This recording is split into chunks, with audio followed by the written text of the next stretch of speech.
Crown the back-to-school champion parent with a Sagicor Bank unsecured loan. The time by Sagicor Bank is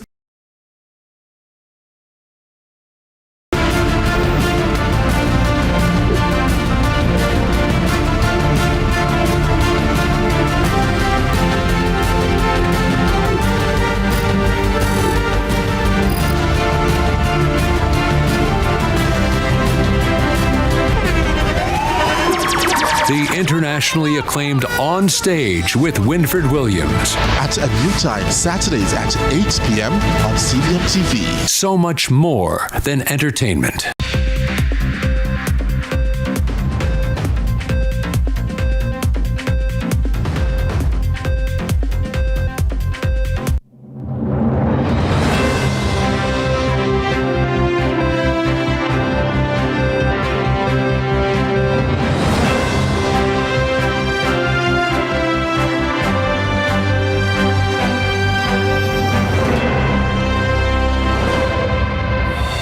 Coming up in CVM News at 7, Jamaica Teachers Association encourages stakeholders to embrace new school year with optimism and determination.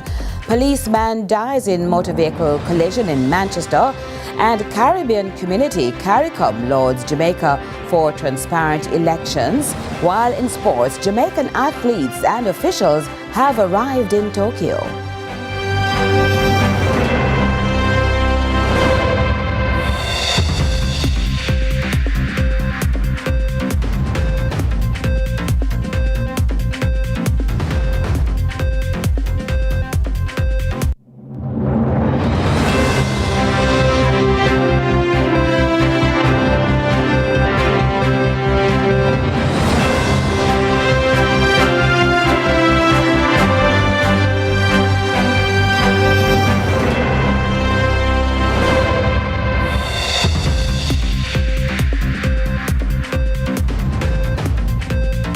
Hello from Kingston, Jamaica. This is CVM News at 7 for Sunday, September 7, 2025. I am Curlin Brown.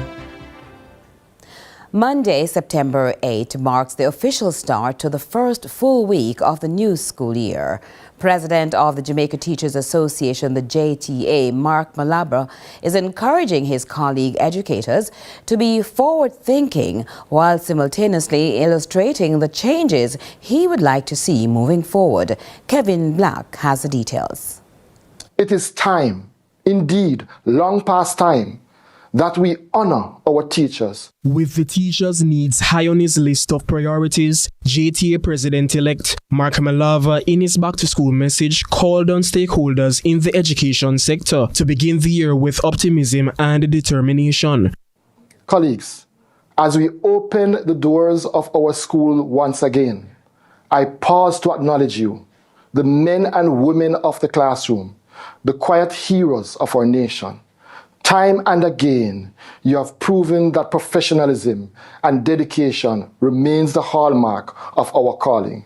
To continue to conduct yourselves with dignity and professionalism that have always defined our vocation. Malava also took the opportunity to address some concerns regarding the wages of the nation's teachers. For too long, our teachers in Jamaica have had to bear the burden of salaries that simply do not reflect the demands of the job. Every single data out of the Ministry of Education points to the fact that our teachers are amongst the best performing teachers in this hemisphere. Our teachers deserve proper compensation, equitable resources, and working conditions that reflect their value as nation builders. He also highlighted that an imbalance exists among the nation's schools, primarily emerging from inequitable funding. Far too often, the quality of education a child receives depends on geography or circumstance. Some schools are well-resourced, while others struggle just to meet the basics. The JTA continues to press for equity because the child in rural St. Mary is no less deserving than the child in Montego Bay. Malava is encouraging Jamaica to enter the back-to-school season with a renewed sense of purpose and a passion for learning. Kevin Black reporting for CVM News. And parents are being urged to ensure more that important information is written on the children's personal belongings, especially for those little ones who are going out for the very first time. And there's a general reminder for motorists to be patient with the children who will be using the roads more often now as they return to classes across the island from the long summer break. On the election scene now, Jamaica's electoral process following the recent general election continues to be praised, despite a low voter turnout and hiccups leading to extended period of waiting in long lines. Observers from CARICOM deem the machinery up to par with regional standards. More from Kevin Black. Jamaicans must indeed be commended for the conduct of a peaceful elections process. In the 1990s, the Caribbean community CARICOM began deploying election observation missions (EOMs) as a part of its commitment to promoting greater democracy, good governance, and the rule of law across the region. Since then, EOMs have been invited to several member states to observe and report on electoral processes. Their most recent visit occurred during the September 3rd general elections in Jamaica. Speaking at the CARICOM Election Observation Mission Press Conference, Chief Election Officer, Chief of CARICOM Election Observation Mission, Narcis outlines the necessary preparations for the general elections were proactively made, which she deems to be a good look for the nation. For the most part, polling stations were opened on time and voting commenced promptly at 7 a.m. at the stations in which the opening was observed. All stations were fully staffed and most had representatives of the political parties contesting in the various constituencies. Polling stations were also conveniently located and accessible to the electorate. Among the mission's observations, Narcis highlighted that the election center did an effective job in monitoring electoral operations nationwide. The atmosphere reflected a high level of collaboration and cooperation between the Electoral Office of Jamaica and the wide range of stakeholders present, including representatives of the security forces, political parties, and civil society. Issues raised throughout the day were addressed in a timely and coordinated manner, demonstrating the ECJ's commitment to transparency, responsiveness, and the smooth conduct of the electoral process. She commended the nation on the mature way in which the elections were conducted, adding the high level of discipline displayed by the nation is deserving of praise. Is that the voters were able to cast their ballots without intimidation or harassment, and that the results of the general elections of 3rd September 2025 reflected the will of the people of Jamaica and reinforced their commitment to the democratic process. The CARICOM Election Observation Commission is thanking stakeholders for their cooperation, which contributed to the success of their endeavor. Kevin Black reporting for CVM News. Now, concerns have been raised by the UWI Guild of Students about what it describes as growing apathy among young voters, with the suggestion more needs to be done to make the electoral process more accessible, especially for students who often struggle with financial and logistical barriers. President of the UWI Guild of Students, Roshan Winter, expressed concern that many young Jamaicans remain unattached to the system. He said a number of students believe their votes do not count and will not bring about change. As you go further, you have youths who are unattached from the system. I think that it is because of this disillusionment. There are some young people who simply believe that their vote does not count because it won't bring change. Guild Public Relations Officer Kimberly Sims shared the same view, noting that voter apathy is widespread among students who feel their voices will not be heard. There's a sort of disillusionment here with students where they feel that their voice simply will not be heard even if they make that step. I think as well there's sort of skepticism surrounding voting, in terms of what they view in the happenings of the country. She added that economic hardship also played a role, as some students simply could not afford to travel back to their parishes to cast their ballots. I think as well that economic hardship plays a very pertinent role in this conversation, because I know where I've interacted with multiple students, and one of the things that really popped out was for students who live outside of the Kingston area, traveling between parishes was an absolute no for them. I know one student who would have really wanted to go out and vote in St. James. However, they could not find the money to go and pay for Knutsford to and from, and really exercise that. Winter further suggested that government should consider introducing floating polling divisions, which would allow students to vote closer to where they study rather than traveling miles to their constituencies. We need to consider floating polling divisions for the next election. What I mean by that, for example, so tertiary education, the major ones in the Kingston area, of course, the UTech, the UWI, of course, we have the CMUs and so forth. Michael. Right. Michael, UCC, GC, sorry guys, I can't name everybody. But we do know that the majority of students who attend these institutions are not from the corporate area or this area. So it tells us that on voting day, all of these students will have to travel miles. Angela Melville, CVM News. The winning Member of Parliament for Central Westmoreland, Dwayne Vaz, says he will be a sober representative for the people of the constituency. Vaz, who wrested the seat from the Jamaica Labour Party's George Wright, says he was not surprised and is looking forward to delivering on his campaign promises. Dwayne Vaz has political responsibility for the constituency of Westmoreland Central. He defeated the JLP's George Wright, who held the seat since 2020. The PNP this time around winning Central, Western and Eastern Westmoreland. So naturally in 2020 when we lost it, it was devastating. We realized what was happening though. We lost almost every PNP strong seat, not only in Westmoreland but many across the country. We only ended up with 14 seats after that general election. So it was a devastating loss not only for the constituency but for the party on a whole. And there were many factors which should have led to that, and we knew that having a united party, it would give us a better chance in every single constituency. So from 2020, we hit the ground running. We fine-tuned our organization. We looked where we went wrong, look what we needed to do. And we were very confident going into the general elections of 2025 that we would have retained the seat. Our canvass was saying just that. The mood of the people in the constituency was suggesting that, and our execution on the day was good. Vaz is promising to be the voice of the people both inside and outside of Parliament, adding that he will represent the people and not only supporters, adding that there will be no victimization. Yes, we have a strong opposition. We have a very good team.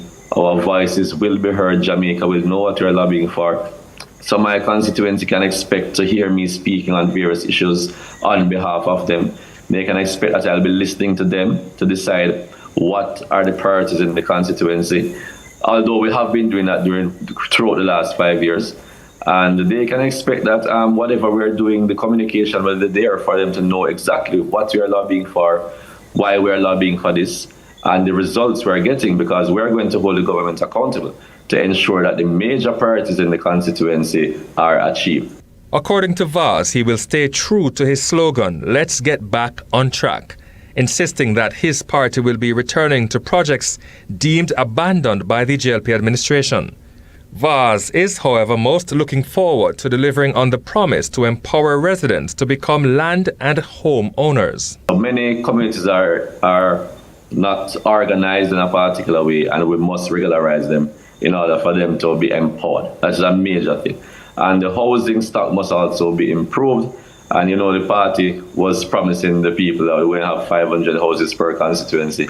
I would really hope that the governing party looks into this proposal so we can actually have this realized, because it is something serious for Westmoreland to improve the stock of housing that we have here. He also says they will be exploring ways of getting more persons legitimately involved in the cannabis industry. For CVM News, I'm Damon Phillips. Please join us for more CVM News at 7 right after this.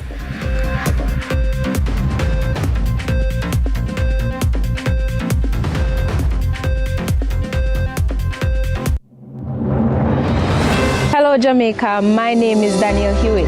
The last time you saw me, I was graduating Distinction College. I now reside in the city of Brooklyn, New York, where I work at a prominent nursing home. I've always wanted to become a nurse, but being a single mother and living on my own made my dream of becoming a nurse seem far-fetched. Checking out different schools and different programs, I chose Distinction College because of their affordable tuition, flexible schedule, and their hassle-free registration process. Distinction College offers different programs in nursing, such as pediatric nursing, geriatric nursing, practical nursing, and even phlebotomy. Because of the training I got at Distinction College and the international certification, I am now licensed by the New York State Department of Health to work as a CNA in the state of New York. And it all started at Distinction College. I took that step. You can do it too. Choose Distinction College. Every day starts with care. Care that's always close. Supermed Family of Pharmacies is where you go for everything you need. From your morning routine to life's biggest moments. Supermed Family of Pharmacies is always by your side. Whether it's prescriptions or household essentials, trust the care that's close to home. Super happy, super healthy, Supermed.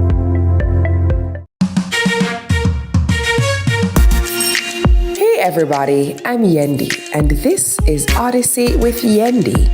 In this space, we connect with some of your favorite people as they share their journeys.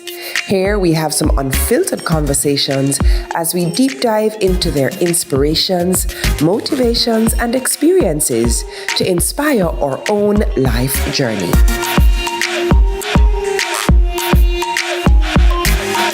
Odyssey with Yendi. Brought to you by Grace, singer and Island Net Surf.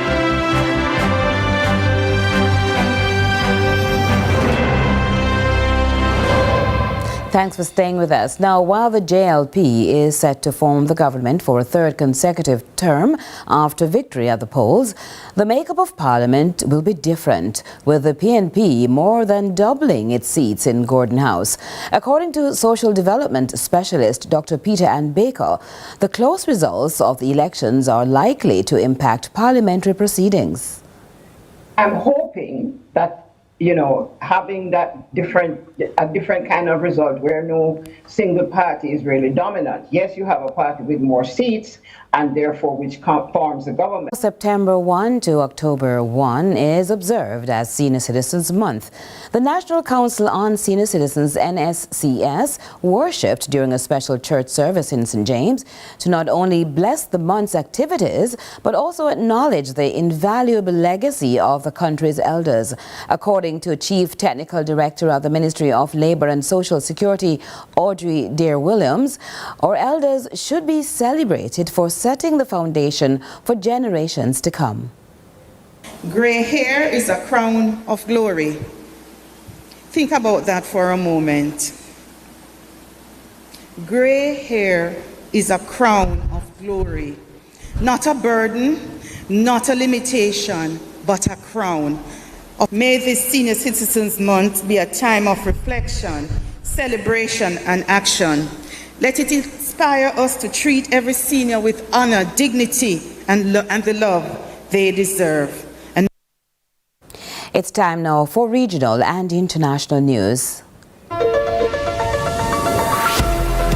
begin with news in the region. In a democracy, the media is often called the fourth estate, but one St. Lucian politician says it's losing its footing. United Workers' Party Babano candidate Titus Preville is raising red flags about the state of St. Lucian journalism, urging senior editors and reporters to step up as mentors and restore credibility to the profession. More from DBS TV News.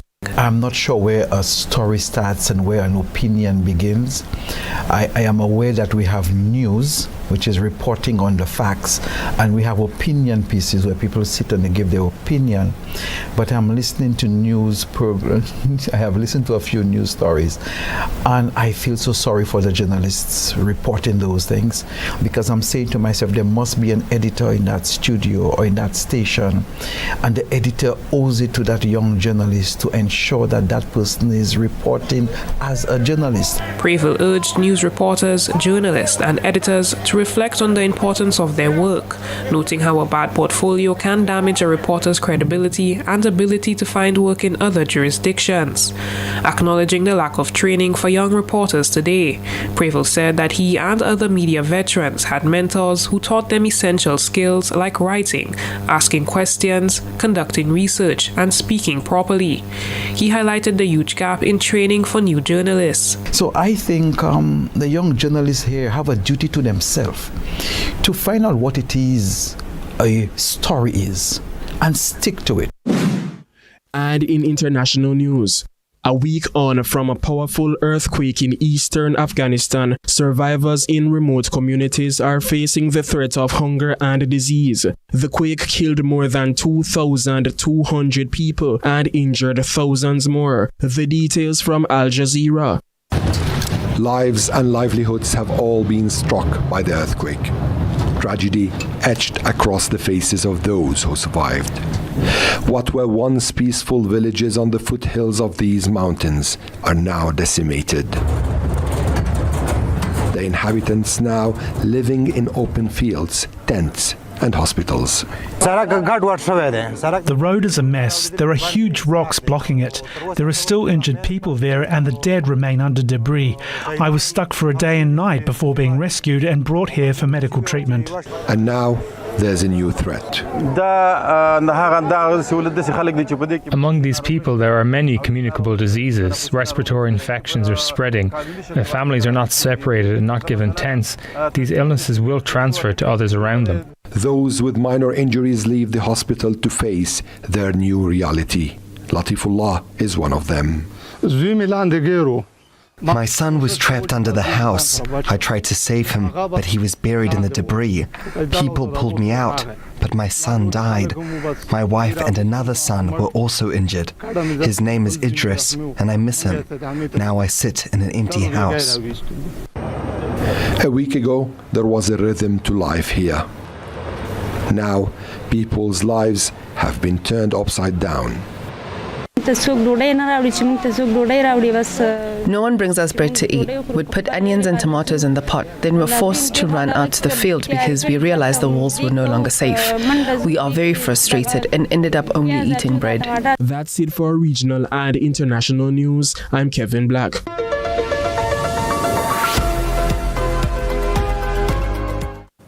It's time now to join Druselle Mills on a journey with a team to a coconut farm.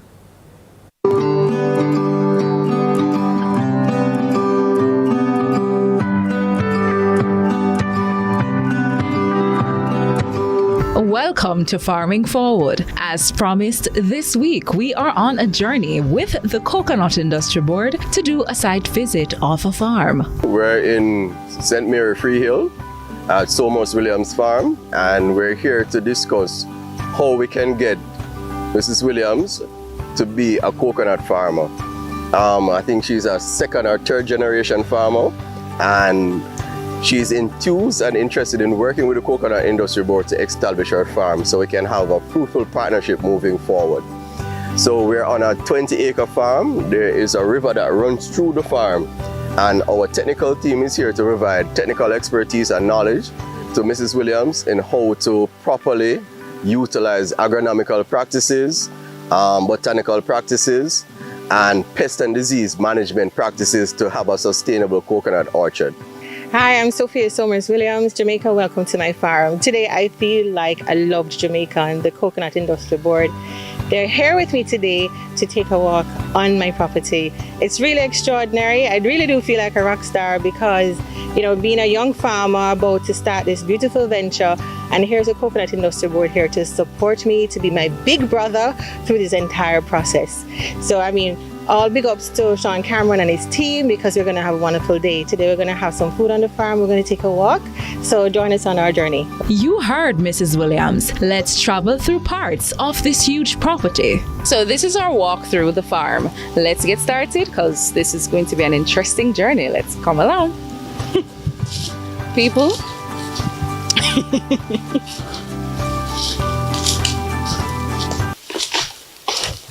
Welcome to Jumanji. Everyone's task at the Coconut Industry Board is important. Let's start with the plant breeders. The purpose of touring Mrs. Williams' farm. So we're here giving her technical advice as to how to do the right planting methods. We're walking through her field, looking at the different coconut varieties that she has here on our property and giving her some recommendation as to what's the best variety to plant here on her farm. So the Coconut Industry Board, we actually have 3 commercial varieties. We have the Malayan Dwarf, the Braypan Hybrid, and the popular Maypan Hybrid. So it's 2 hybrids and 1 dwarf variety. Major difference between them is the time it takes for them to bear and the amount of coconut water that is produced from these varieties. Typically, farmers would go for the hybrids because they have a bigger nut. With bigger nuts, you have more water inside. For the dwarf, their nuts are a bit smaller. It holds about 300 mLs of water, but it tends to bear early. So you can get bearing up until 3 years after planting, whereas for the hybrid, it will bear in 4 years. So that's the sort of advice we're here giving Mrs. Williams as to, based on what it is that she wants, what recommendations we give for planting. Mr. Minot's suggestion for the farm is that Mrs. Williams clear the land of some unwanted trees. This will help the coconut trees to perform better. What is it that you look for when viewing these lands and stuff to know that, yeah man, this person is great and this land is great, so let's put them on board? Okay, well, what I look out for is how suitable the property is for planting coconuts, because coconuts do not like to grow in shade. All plants are phototrophic, so they need sunlight in order to grow. So when someone is preparing an area for planting, we ensure that they remove unwanted trees.